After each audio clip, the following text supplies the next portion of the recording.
आज हम बात करेंगे कि देश में सबसे पावरफुल कौन है। क्या शीर्ष नेता वैसे पावरफुल नहीं रहे जैसे 2014 और 19 में रहा करते थे। इस पर रहेगा हमारा एनालिसिस। आप देखिए, मोदी सरकार में एक मंत्री हैं मनोहर लाल खट्टर। ये जो मंत्रालय हैंडल करते हैं, 2 मंत्रालय रखते हैं। इन 2 मंत्रालयों में अदानी का इंटरेस्ट है। आप गूगल कर सकते हैं कौन सा मंत्रालय है। और जितने भी जगह हरियाणा में पोस्टर लगे हुए हैं, वहाँ से अमित शाह भी गायब हैं, मोदी जी भी गायब हैं। तो ये एक समझ में आता है कि अब मोदी जी की वैसी पकड़ नहीं रही जैसे 2014 और 19 में रहा करती थी। एक बार 60 सीटें कम क्या हुई, ना ही सहयोगी दल आपके साथ आ रहे हैं, ना ही आपके साथी मंत्रालय की। और एक और तरीके से हम समझ सकते हैं कि स्मृति ईरानी जो चुनाव हारी थी अमेठी से केएल शर्मा से कांग्रेस के, जब से वो हारी हैं राज्यसभा में उनको भेजा नहीं गया है। ये तभी संभव है जब अमित शाह चाहें, इसके अलावा यह संभव नहीं है। तो अब शीर्ष नेता से घूमी घूमी कर रहे हैं और समय काट रहे हैं। अब ये हो सकता है कि वो 2027 का वेट कर रहे हों, वो first person to become CM, PM and president.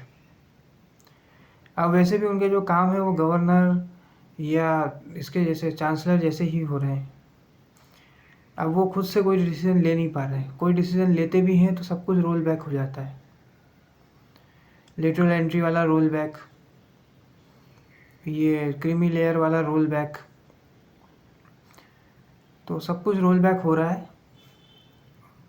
और इनके सहयोगी दल भी अब इनकी नहीं मानते हैं, चाहे अनुप्रिया पटेल हो, चाहे ये पासवान जी हो, रामविलास पासवान के लड़के चिराग पासवान। ये भी पार्टी लाइन से बिल्कुल अलग चल रहे हैं। और जो संजय निषाद की पार्टी है, वो लोग, उनका भी स्टैंड अलग जा रहा है। और जब ये हुआ था अपना इलेक्शन हुआ था, तो इलेक्शन के बाद भी इनके सहयोगी दलों ने इनके ऊपर सवाल उठाए थे, जैसे ओम प्रकाश राजभर ने। तो अब राजनीति में ये संकेत आ रहे हैं कि धीरे धीरे इनका आभा मंडल जो शीर्ष नेता का होता था, जो लोग इनको सुनने जाते थे, जैसा एक प्रभाव होता था जब ये बोलते थे, अब जनता इनसे पक चुकी है। लेकिन अब ये समझने नहीं चाह रहे हैं, बस ये अभी भी घूमी घूमी कर रहे हैं। महाराष्ट्र में चाहे तो अकेले भी लड़ सकते थे, चाहते तो शिवसेना के साथ अकेले लड़ सकते थे, लेकिन फिर भी ये तीनों पार्टियों के साथ लड़ रहे हैं। तो इसका मतलब यही है कि इनके अंदर कहीं ना कहीं कॉन्फिडेंस की कमी है। नहीं तो इतना बड़ा संगठन क्या महाराष्ट्र में अकेले नहीं लड़ सकता है? बिल्कुल लड़ सकता है, लेकिन इनको सीट शेयरिंग करनी पड़ रही है अजीत पवार के साथ, जिन पर कभी ये पर्सनल अटैक किया करते थे। और इन्हीं की पार्टी को नेशनलिस्ट करप्ट पार्टी बताते थे। कभी कहते थे कि इसके सिंबल में 10:10 इसलिए होते हैं घड़ी में क्योंकि 10 साल 10 बड़े घोटाले। लेकिन कोई भी कार्रवाई पिछले 10 सालों में नहीं की गई। उल्टा मोदी जी ने ये तक कह दिया कि शरद पवार तो मेरे गुरु हैं, और शरद पवार ने मैंने कई सारी चीज़ें सीखी हैं, और शरद पवार को पद्म भूषण भी दे दिए। तो प्रश्न उठता है कि क्या अब वो बात नहीं रही जैसे पहले होती थी, जैसे चबा चबा के लोग पानी पी पी के मोदी जी कांग्रेस को कोसा करते थे और जनता इनको देखने भी आती थी। लेकिन अब वो बात नहीं रही है। अब मन की बात भी नहीं हो रही है। और ये जो इनका स्वतंत्रता दिवस पे भाषण था, वो एक बड़ा मौका था जब ये पूरा माहौल बदल सकते थे, लेकिन अब वो भी नहीं रहा। तो अब कहीं पे पुतले गिर रहे हैं, कहीं पे ब्रिज गिर रहे हैं। अब प्रश्न उठ रहा है कि कौन पावरफुल है? क्या प्रधानमंत्री उतने पावरफुल नहीं रहे हैं? क्या शीर्ष नेता का काम बस घूमने का ही रह गया है? ये चुनाव के बाद और पता चलेगा कि ग्राउंड पे इनकी अब पूछ कितनी है। अगर ये 4 में से 3 या 2 राज्य हार जाते हैं तो रथ तो वही रहेगा, घोड़ा बदलना पड़ सकता है। आरएसएस का आप देखिए बार बार मंथन चल रहा है केरला में। आरएसएस वाले भी समझ रहे हैं कि नैरेटिव किसको लेके जाएं, किसको आगे बढ़ाएं, क्योंकि इन्हें भी समझ में आ गया कि अब जनता जो है पक चुकी है। इसलिए आरएसएस बार बार मंथन कर रहा है। और अब ये बुलडोज़र वाले और ये सब जो नैरेटिव होते थे कि एक कम्युनिटी खतरे में है, वो भी अब नहीं चलते हैं। अब इन्हें नए नैरेटिव बुनने पड़ेंगे, क्योंकि अब मिडिल क्लास इन सब नारे जुमलों से प्रभावित नहीं होती है। अब जनता पक चुकी है इन सब चीज़ों से।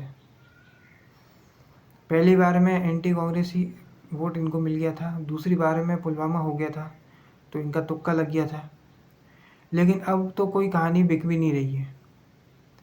पहले तो झूठी कहानियाँ भी बिक जाती थी इनकी। अब तो पुल गिर रहे हैं, स्टैचू गिर रहे हैं। जो स्टैचू गिरा हुआ है उसको आप कैसे जस्टिफाई करोगे? जो पुल गिर गया है, अगर एक ही महीने में 15 पुल गिर गए एक राज्य में, तो आप कैसे जस्टिफाई करोगे इन सब चीज़ों को? तो अब वो आवामंडल नहीं रहा है। अब ये समझ में आ रहा है कि सरकार कोई और चला रहा है। हो सकता है अमित शाह चला रहे हो सकता है कोई और चला रहा है। अगर इनकी सबसे प्रिय नेता जिन्हें इन्होंने अमेठी में भेजा था, अमेठी एक बार जीती भी थी, लास्ट टाइम हार गई हैं, ये अगर राज्यसभा नहीं जा पा रही हैं तो इनके पीछे कोई तो होगा।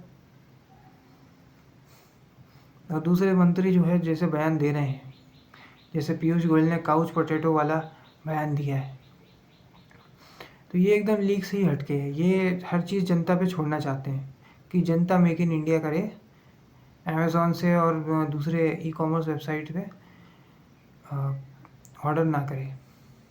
तो बस जनता पे ही निर्भर है। हमेशा इनके जनता से राजनीति कर होती है। ये खुद से कोई नैरेटिव, कोई परसेप्शन नहीं क्रिएट कर पाते हैं। जनता चाहती है तो इनको जिताती है, जनता नहीं चाहती है तो इनको हरा देती है। ये खुद से कोई किताब लिख के कोई नैरेटिव सेट नहीं कर सकते हैं। कोई मूवी, ये अपनी ही नेता की मूवी रिलीज़ नहीं कर पा रहे हैं। आप सोचिए कितनी बेबसी है। जो इमरजेंसी का ही खाते हैं, इमरजेंसी पे ही कांग्रेस को बोल बोल के वोट लेते हैं, वो आज इमरजेंसी पे बनी हुई फिल्म को रिलीज़ नहीं करवा पा रहे हैं, जिनकी सेंसर बोर्ड को खुद के ही लोग सेंसर बोर्ड में बैठे हुए हैं। तो सोचिए दूसरे के लिए ये काहे क्या ही कर लेंगे। और ये freedom of speech and expression की बात करते हैं, तो अपनी आइडियोलॉजी की भी फिल्में रिलीज़ नहीं कर पा रहे हैं, तो फिर मतलब ही क्या रह गया है। और इन्हें ये फिल्म रिलीज बैन लगा के कोई फ़ायदा होगा भी नहीं पंजाब में। ये रहेंगे लॉस में ही। पंजाब में कभी इनकी सरकार नहीं बन पाई, क्योंकि जब आपकी सरकार थी तब आपने कुछ किया नहीं। अब कोई मतलब भी नहीं बनता है। ऐसे ही अपडेट्स के लिए हम और आगे देते रहेंगे ऐसे वीडियोस। अगर ये वीडियो आपको पसंद आया तो वीडियो को लाइक करें, शेयर करें, कमेंट करें और चैनल को सब्सक्राइब करें। धन्यवाद।